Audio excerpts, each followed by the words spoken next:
welcome to the Build and Exit podcast. I'm Julie Wilkinson and I'm your host. I started the podcast off the back of the work I do in my company, Wilkinson Accounting Solutions, because I found there was a massive gap in the UK and across the world in terms of exit planning and business owners and founders scaling to maximise generational wealth. So this is my first ever solo podcast. I've had quite a lot of people message about some topics that they wanted me to cover. And I thought it's a good platform to share my experiences and why I'm trying to bring the education from the podcast and also put some key things, especially from an accounting and finance perspective, that's critical for businesses who want to scale. So I don't know, I've never really shared my background on the podcast. So just a little bit about me. I'm a chartered management accountant by trade. I used to work in corporate businesses for about 20 years, running sort of multi-million companies and managing large-scale teams and mentoring. And I decided to start my company because I saw that I feel the actual accounting services in the UK is relatively poor because there was a gap in knowledge and skills in terms of what sort of a traditional accounting and bookkeeper does versus what you would see sort of a strategic finance partner doing to actually scale businesses and help them on their track. Now, I think there's a knowledge gap for entrepreneurs in the SME world when you're looking especially around sort of the 3 million to 20 million mark in terms of knowing what a finance team can deliver. Unless people have come from a corporate background, I find entrepreneurs, they're not used to hierarchy of structure. And if you only know what you know. So I'm here to deliver the message of, why a finance team and sort of governance and controls is really crucial in that scaling and transitioning your business to an asset. So my mission is to help owners build generational wealth.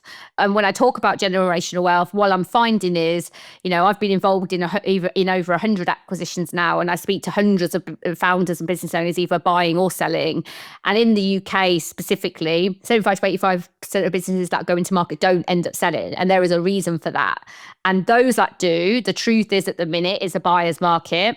And we know that there's estimated over 600,000 businesses that's going to be looking to exit over the baby boomer generation over the next 10 years.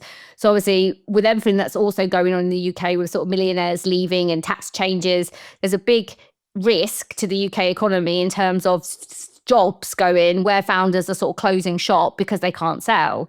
So if 85% of businesses that go into market don't sell, the interesting concept is when founders are starting and scaling, I speak to business owners in all different sizes. They often say, oh, that'll never be me. I'll be okay. Yet if 85% of businesses aren't selling, in the end, they were those founders. So there's a gap in knowledge and sort of expectation of where businesses can go. Because when you start businesses and we have entrepreneurial people, they're in the midst of running their businesses. But sometimes it's chasing the next sale and the infrastructure isn't getting set up in the background.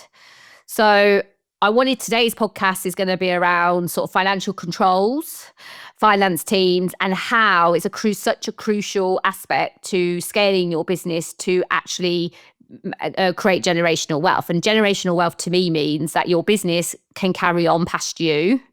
Because in the end, we're only on this earth for so long. No one knows how much time they've got. And the question is, are you building a legacy or are you building a job?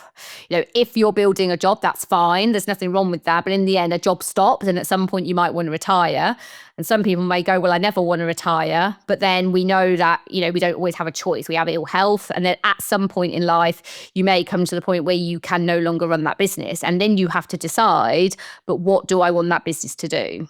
So the first myth I want to, take on is that actually, when we say exit in a business doesn't just mean a business owner has to sell their business. It is obviously an end form. And there's different ways that you can sell your business through to sort of generations of family, management buyouts, employee trusts, or obviously to third-party buyers.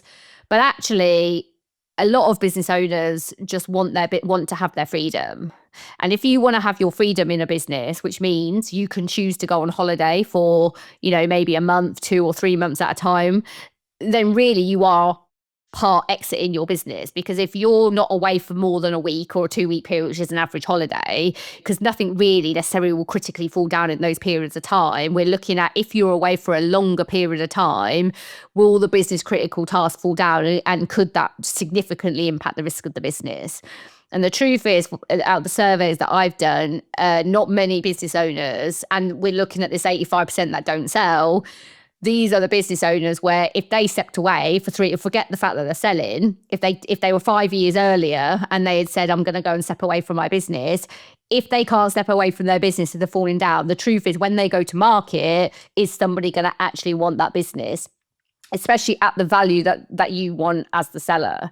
So this is like the fundamental problem, is it doesn't have to be a full exit immediately, because what we're saying is, what you're doing is you're slowly transitioning your business, and effectively it moves from a job over to an asset. An asset is something that generates money.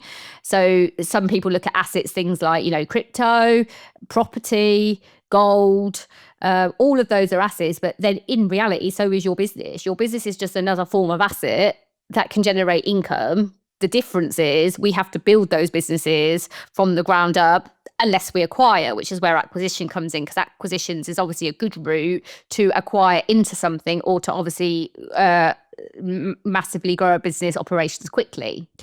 So therefore, it's still an asset. It can still generate money, but it's not quite the same as an independent asset that's just easier to buy and it runs. You have to sort of build those businesses. And I don't believe in the experience I have with business owners that many people are thinking that far ahead. There's a lot of pushback where you can't forecast and plan that far ahead. There's circumstances out of my control. The truth is, yes, you can't control the environment, but you can control how you deal with and how prepared you are for situations. And this is what we talk about controls. So controls is effectively risk mitigation. What's your biggest risk? And are you protected against it? So we go back and look at some of the big things that have happened, in the economy, like Brexit and COVID. And people go, it's not my fault. I didn't know it was going to happen.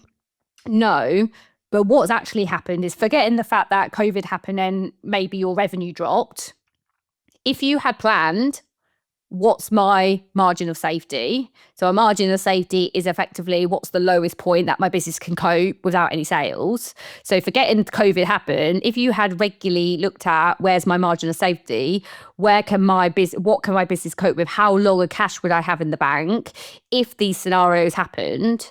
The truth is, when COVID came, you would have been prepared.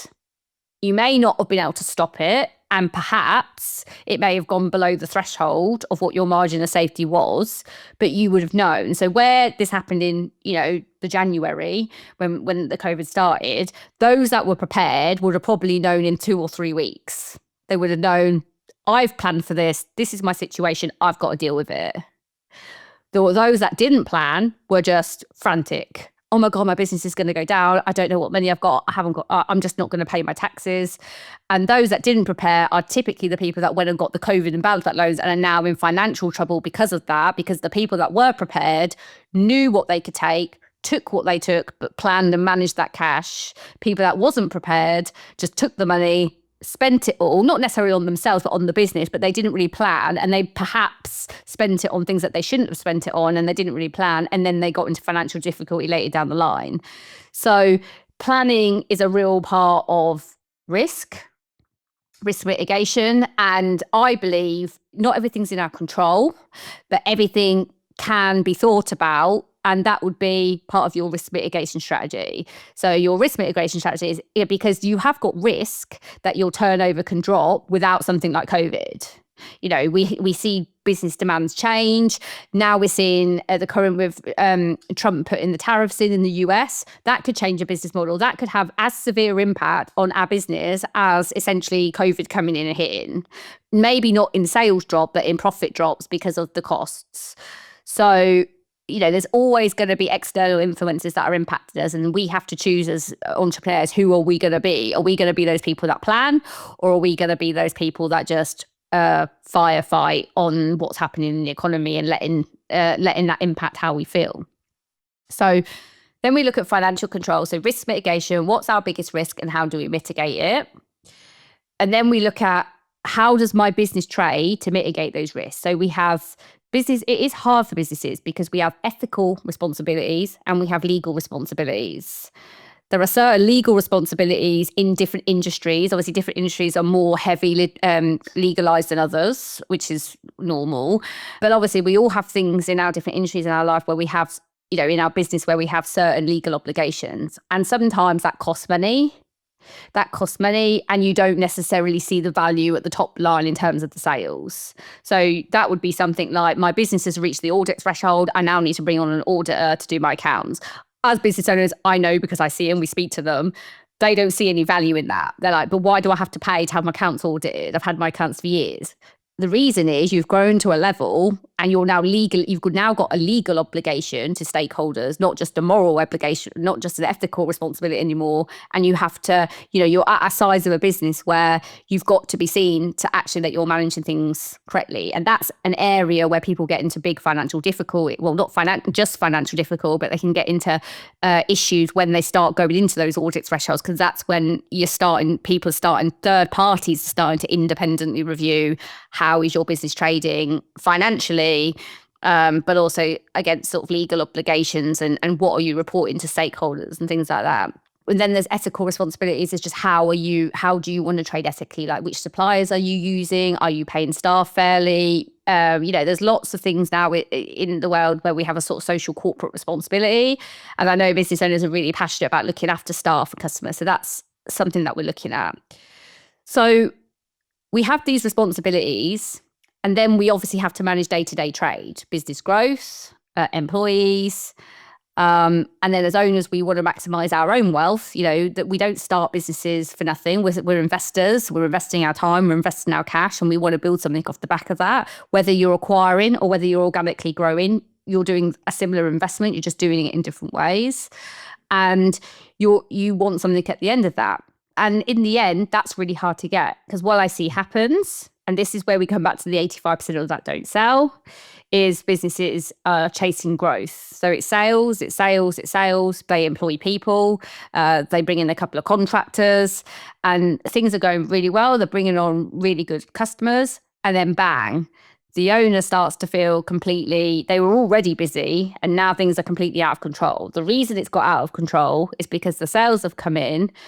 They've brought employees in to do the doing. And when there was only one employee, it was easy to manage. That scaled to maybe 10, 12, 15, possibly even more.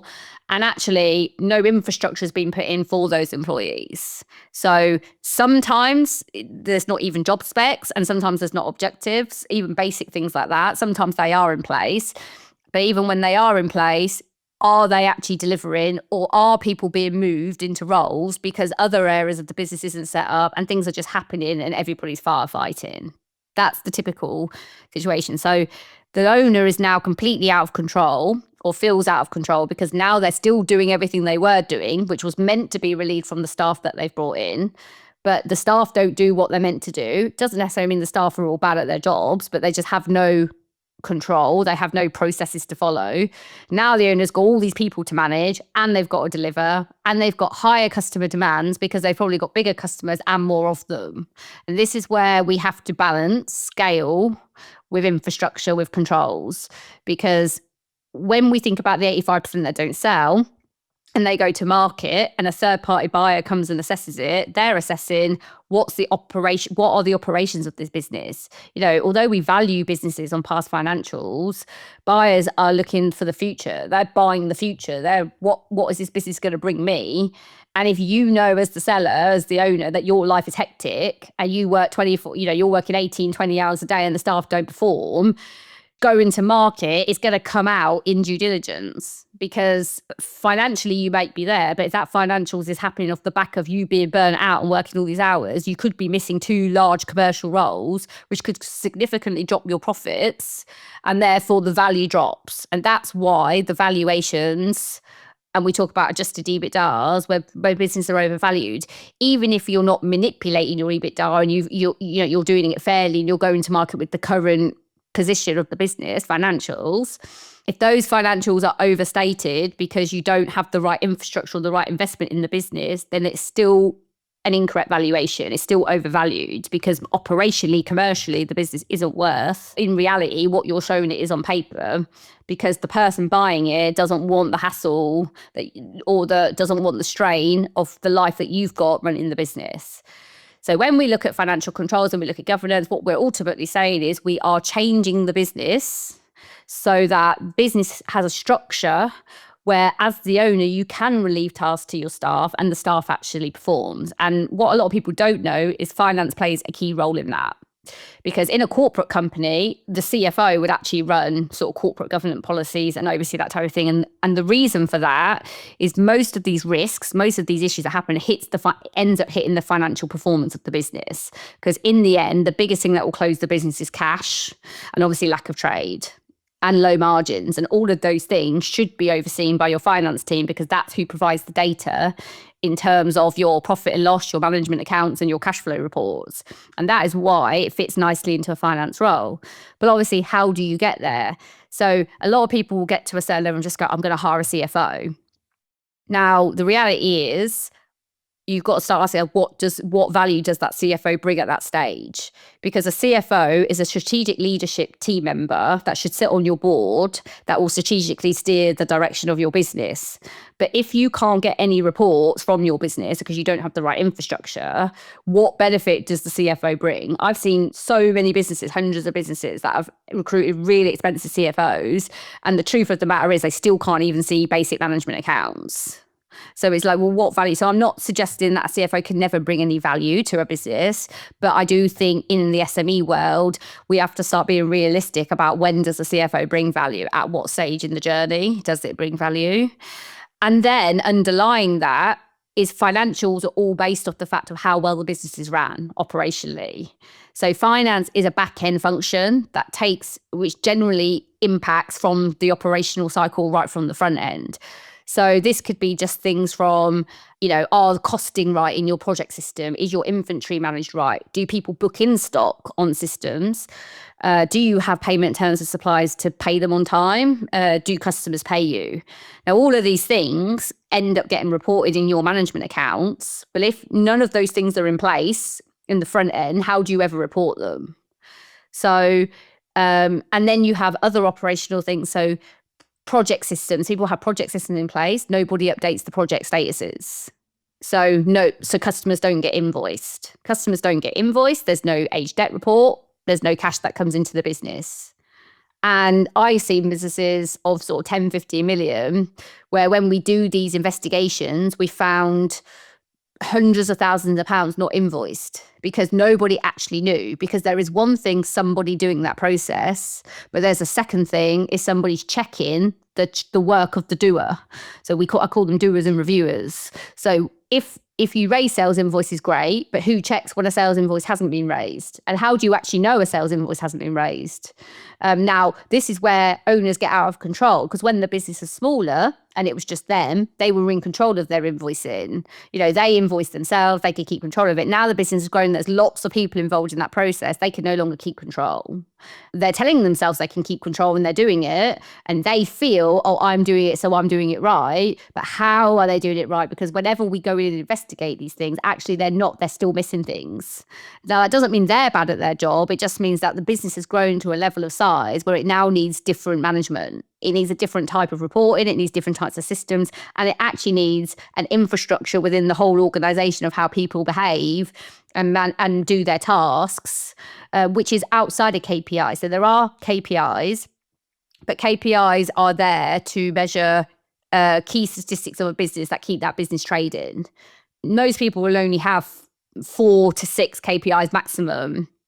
But outside of those KPIs, there's fundamental processes that also need reporting and data on them to make sure that people are delivering, because lots of processes make up one KPI. So lots of people are focused on fancy dashboards and KPIs and sales reporting, which is great. But underneath all of that, those KPIs are being delivered by a variety of tasks that multiple people are doing. And if those people aren't doing it right, even when you report on the KPIs, the question would be, are you reporting on them right?